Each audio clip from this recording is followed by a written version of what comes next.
Come in. Oh, hello, Joe. Come on in. Sit down. I'm glad you dropped by. There's something I've been wanting to chat with you about for a long time, and this seems like a good chance.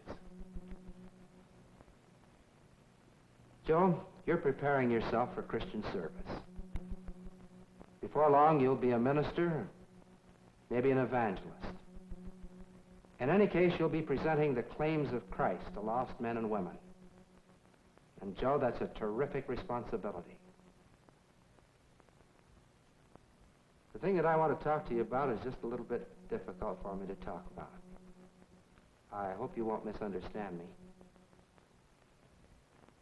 I just don't know where to begin. Well, maybe I better begin back at the beginning. I was called to the pastorate of a church, Joe, and I was just about your age. In fact, I was still in my last year of school.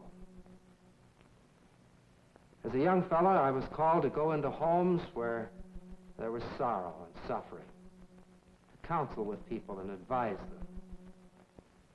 Some of those people had children that were older than I was. I remember my first wedding ceremony. I pronounced them lawfully married, man and wife. Made quite an impression on me. Somehow I felt like it was necessary for me to develop a ministerial manner. Sunday mornings I'd say, "Will the brethren come forward and wait upon you for your morning offering?" I even tried to grow a mustache. Somehow, you know, I don't think that ministerial manner was any more of a success than the mustache. You could see through both of them without too much trouble. About that time, one of the ladies in the church came to me and said, "Irwin, what's the matter? You sound so different lately." I dismissed the remark. I'm sorry I did. I should have asked her what she meant. But shortly after that, the Lord used another experience in my life to bring a real message to me that I needed. I was asked to go over to speak to a group of young people on Catalina Island. It's to be there for a week in a young people's Bible conference. I arrived on Saturday. Saturday night, they had what they called a fun night. There were a number of different things on the program, and one of them I'll never forget. There was a young fellow who was a master at the art of mimicry. Well, he put on a big pair of horn-rimmed glasses and turned his collar around backwards and had a telephone book under his arm. He walked up to the platform and said, "Brethren and sisters, I bring you a message from the great book of Numbers." Then he went on to quote Old Mother Hubbard. "Beloved story," he said. I remember his first point.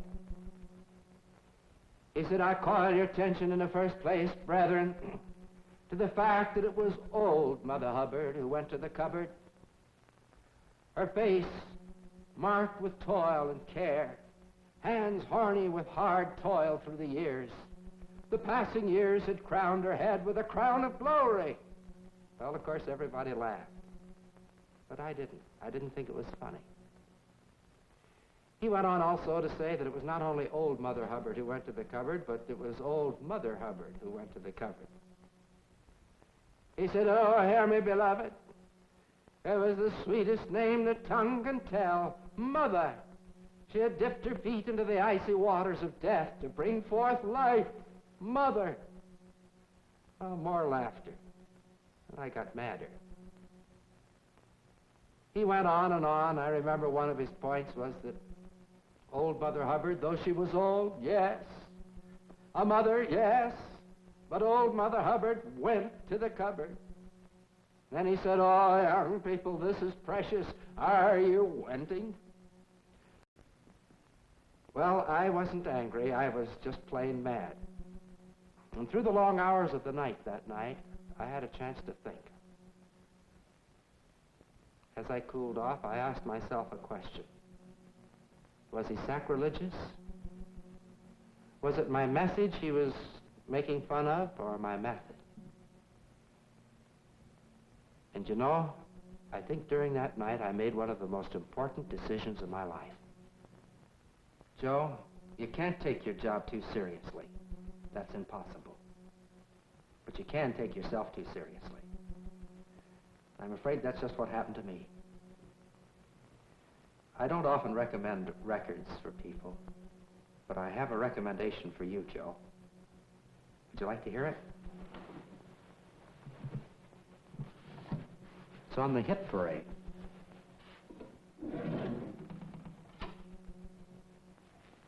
I have a message for you.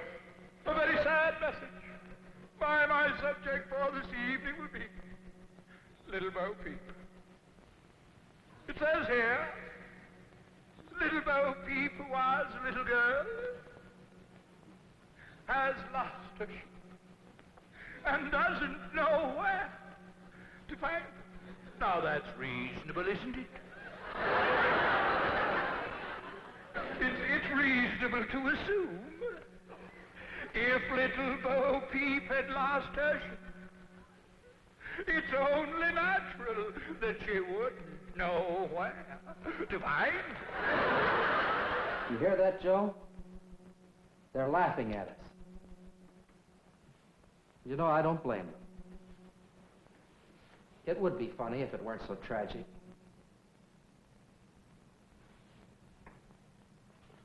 Joe, what would you think if, when you came in tonight, I'd been wearing this mask? You know, it even makes me talk funny, doesn't it? I suppose if I wore a thing like that long enough, my friends would get used to it. But it would be a shock to strangers. They'd think I was crazy. You know, that's just what happened to me in my early days in my pastorate. I put on a mask. Joe, I covered up the only thing that I had that was worth anything. My simplicity, my sincerity, and my honesty. Joe, a number of years ago, I was back in New York with Margaret, Mrs. Moon, and I were back there, and happened to be the night that Orson Welles made his Man from Mars broadcast. You remember it.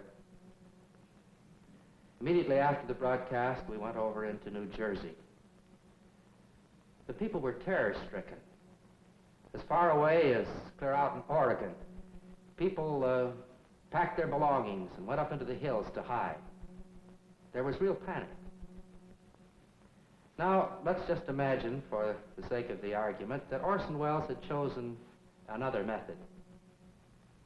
Say that he had chosen to present the story as a sermon.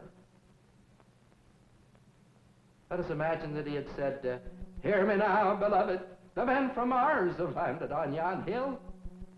Flee, flee, I say, for thy life." What would have happened? Well, in the first place, very few people would have listened to him. Still fewer would have believed him. Certainly there wouldn't have been any panic. Now let's analyze it a moment.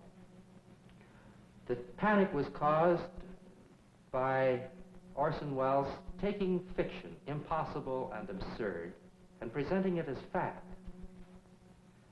But our failure is that we're taking the glorious fact, the glorious truth of the gospel, and we're presenting it as fiction. And people just don't believe. You know, if we honestly and sincerely tried to develop a method that was insincere, that sounded insincere, it would be difficult for us to achieve anything that sounded more insincere than the way at least I was talking as a young preacher. Joe, thinking of radio for a moment, here's an experiment. Some Sunday morning, just tune down the band. Well, you can spot a preacher that quick. You don't have to listen to 2 words. You don't have to know what he is saying. You can tell it's a sermon by how he is saying it. Thinking further about radio, can you imagine a sponsor hiring an announcer with a Ministerial Manner to sell his product? There are at least 2 reasons why he wouldn't do it. They're good businessmen. They don't want people laughing at their product. Not only that, but they want someone that sounds sincere, honest. Joe, before you came in this evening, I was reading in the 11th chapter of John the story of the raising of Lazarus. You remember it. In the 21st verse, Martha said unto Jesus, Lord, if thou hadst been here, my brother had not died. And then Jesus said unto her, Joe, I don't want to be irreverent, but bear with me for a minute. Can you imagine Jesus saying, I am the resurrection and the life. He that believeth in me, though he were dead, yet shall he live. Joe, it's sacrilegious, it's irreverent to think that he would speak that way. I can imagine that probably he said, Martha, I am the resurrection and the life. He that believeth in me, though he were dead, yet shall he live. And whosoever liveth and believeth in me shall never die. Do you believe this, Martha? And Martha believed. Then in the 33rd verse, when Jesus therefore saw her weeping, and the Jews also weeping which came with her, he groaned in the spirit, and was troubled, and said, Where have you laid him? They said unto him, Lord, come and see. And Jesus wept. And Joe, those were real tears. You can't possibly imagine him brushing an imaginary tear from his eyes with a pompous gesture. There was probably a quaver in his voice, Joe, but it was a real one. It wasn't something he had practiced. When you preach the gospel, you're speaking for him. We should speak as he would speak. Joe, someday you're going to be married. You're going to propose to that girlfriend. And if we are not carrying this thing to an illogical extreme, can you possibly imagine yourself saying, Here, me beloved, let's get married? No, of course not. You're going to say very simply and very earnestly, Darling, I love you.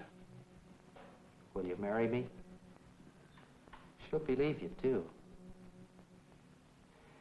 And Joe, when you're preaching the gospel, you're proposing to lost men and women for the Lord Jesus Christ. But you say, shouldn't it be with dignity? Shouldn't there be a dignified manner? Well, board of directors, or rather board of elders, one time called a famous preacher to task for not being sufficiently dignified. His answer was, Gentlemen, dignity is the shroud for the corpse. When I'm dead, I'll be as dignified as any of you. Until then, I shall continue to be myself.